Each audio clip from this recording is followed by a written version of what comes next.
Mr. Speaker, after the summer that these Liberals have had, even the Prime Minister must admit that he's not worth the cost. Yeah.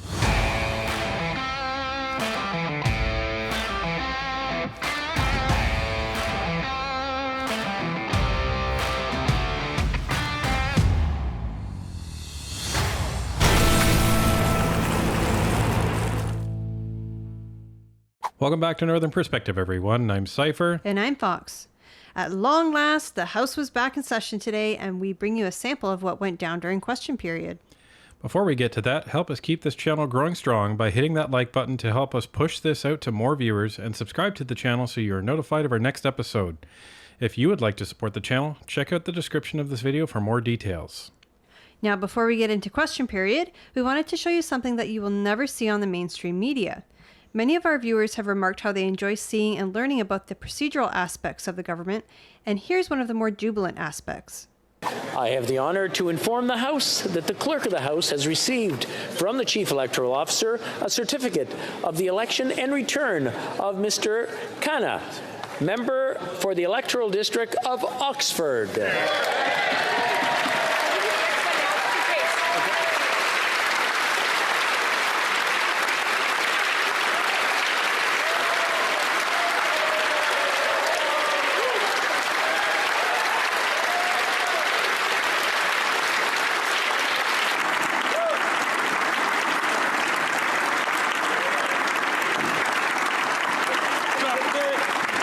Mr. Speaker, it is an honor to present to you Arpan Khanna, the honourable member for the Electoral District of Oxford.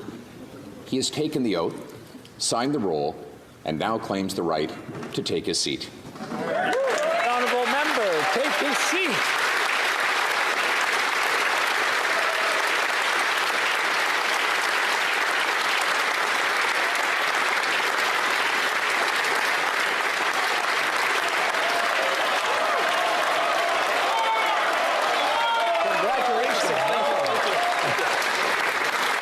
So, as you may have concluded by the end, that is the small ritual that is done when a newly elected member of Parliament actually takes their seat for the first time.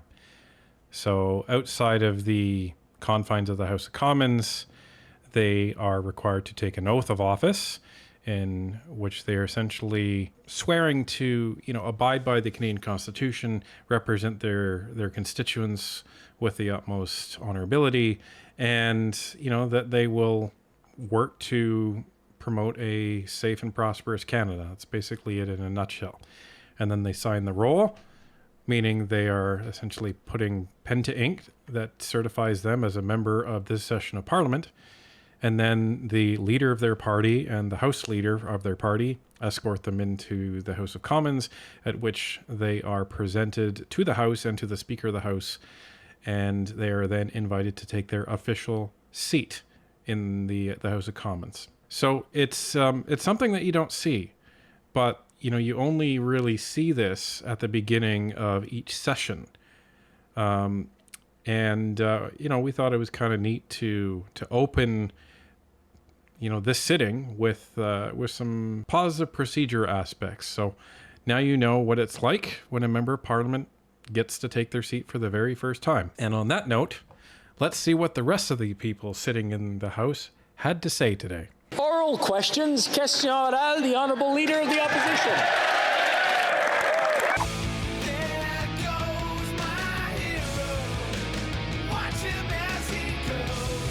Mr. Speaker, after the summer that these Liberals have had, even the Prime Minister must admit that he's not worth the cost. Yeah. 8 years after he promised to make housing more affordable, he doubled the cost, doubled the rent, doubled mortgage payments, doubled the needed down payment. Then he said housing is not his job, and then he panicked when he plummeted in the polls and recycled promises that he'd broken 6 years earlier. Mr. Speaker, it took him 8 years to cause this housing hell. How long will it take to fix it? The Right Honourable Prime Minister. Speaker, we said we'd work with municipalities to get housing built faster, and that's exactly what we're doing right across the country, including, for example, with the City of London, where we've got a deal done that fast-tracks the creation of over 2,000 additional housing units over the next 3 years, builds thousands more in the years to come. We're doing this by cutting red tape, fixing outdated zoning policies, and building more homes faster. This is our first deal, but I promise, not the last. Wow, Justin. So your first deal was 8 years into your term. Like, come on, man.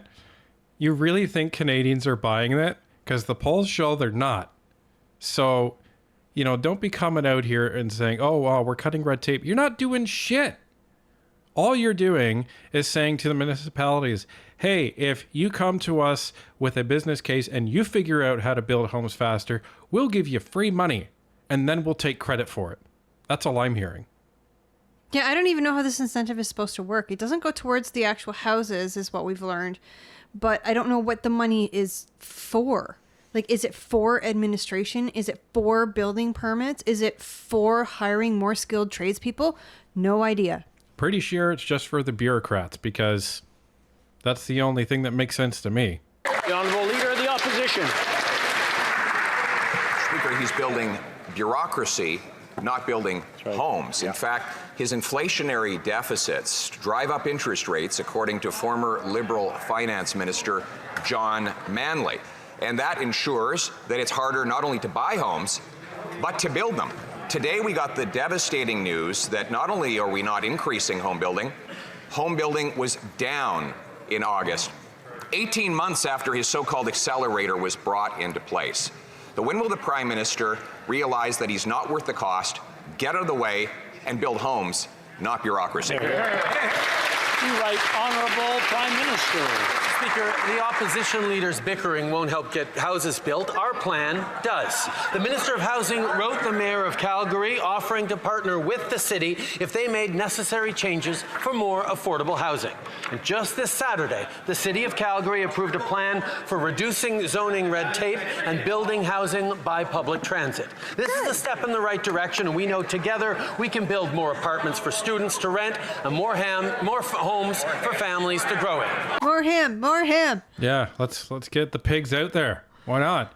Oh, Lord. Like, come on. So now you're essentially trying to hijack part of Pierre's plan, but you're doing it badly because you're doing it expensively.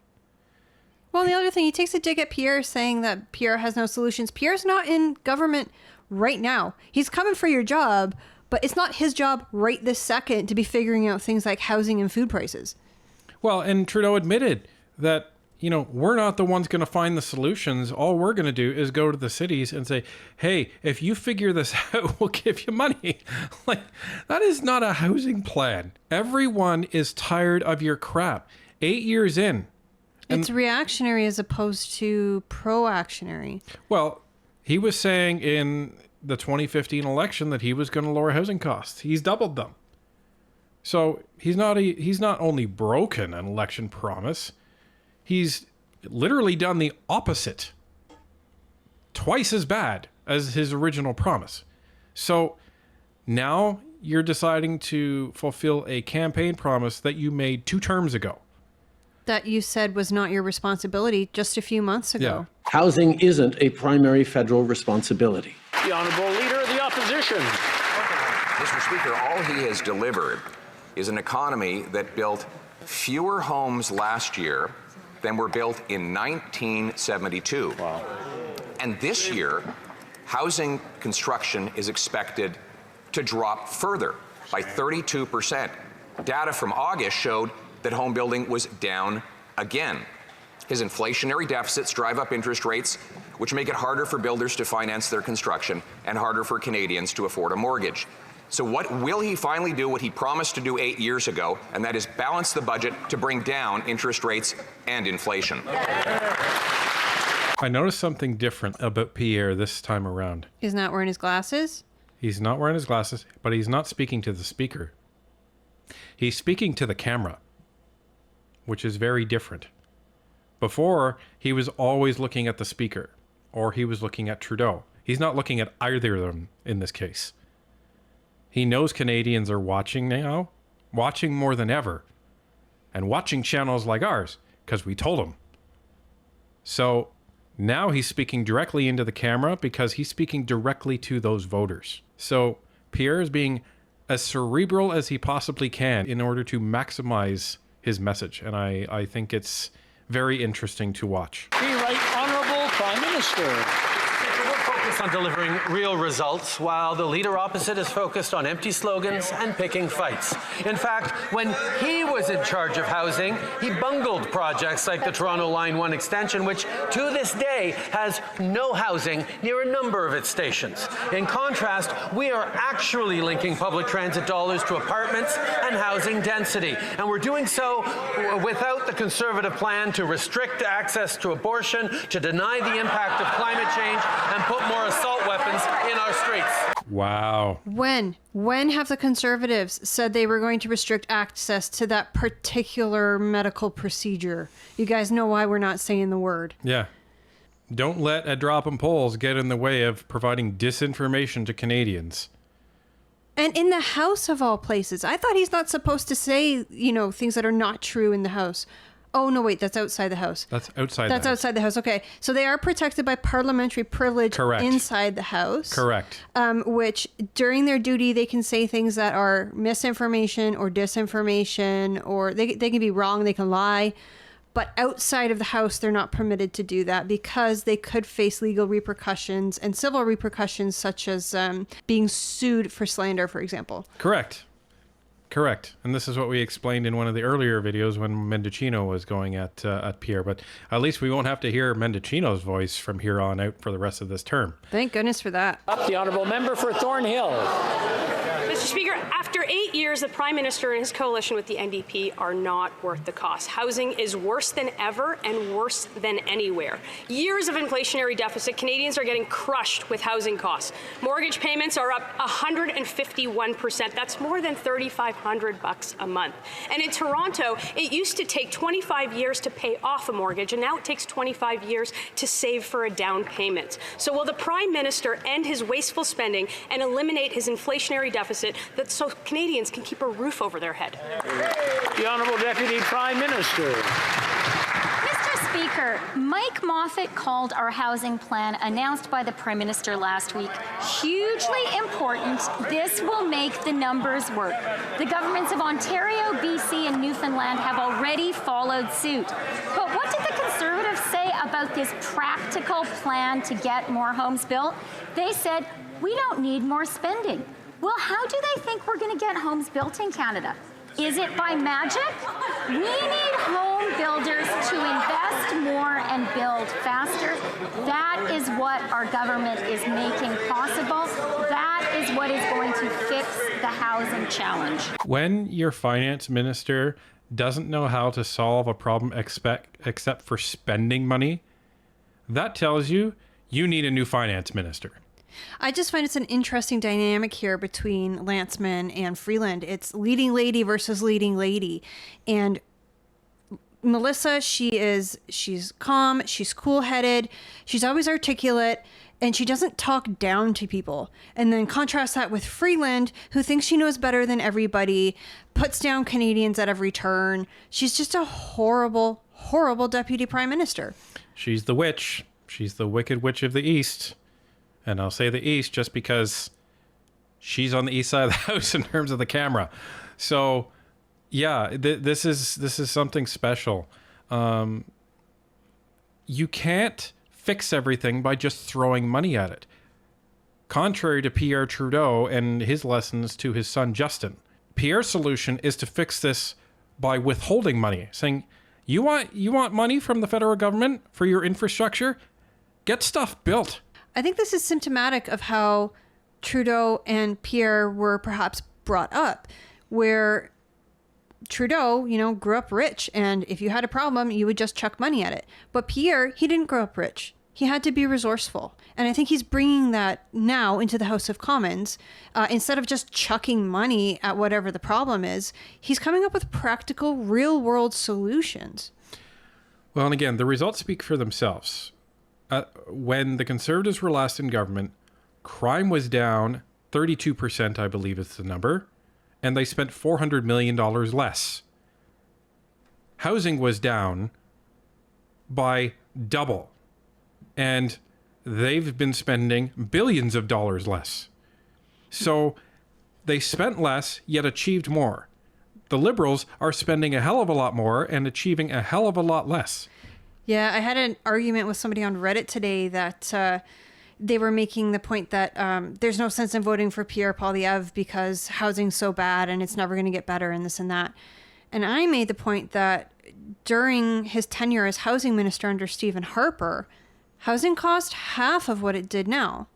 And of course, they can't let it go. These people have to come back and keep moving the goalposts and saying, oh, well, it went up under Harper. Yeah, it did go up under Harper, but it didn't double. People aren't living in the streets the way they are now. It was also unavoidable to go up under Harper because he came in when the global recession happened. So all of the housing prices around the world dropped considerably. Of course they're going to go back up.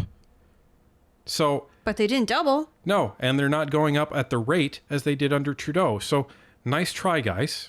The honourable member for Thornhill. Speaker, let's play back the tape. In 2015, this Liberal Prime Minister pledged that Canada needs, quote, real change and affordable housing. 8 years after he created this housing hell, he says he's not responsible for housing.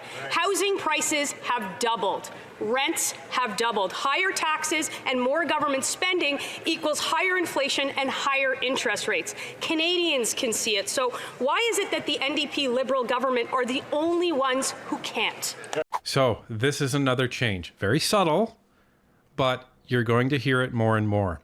It's no longer this government or this Liberal government.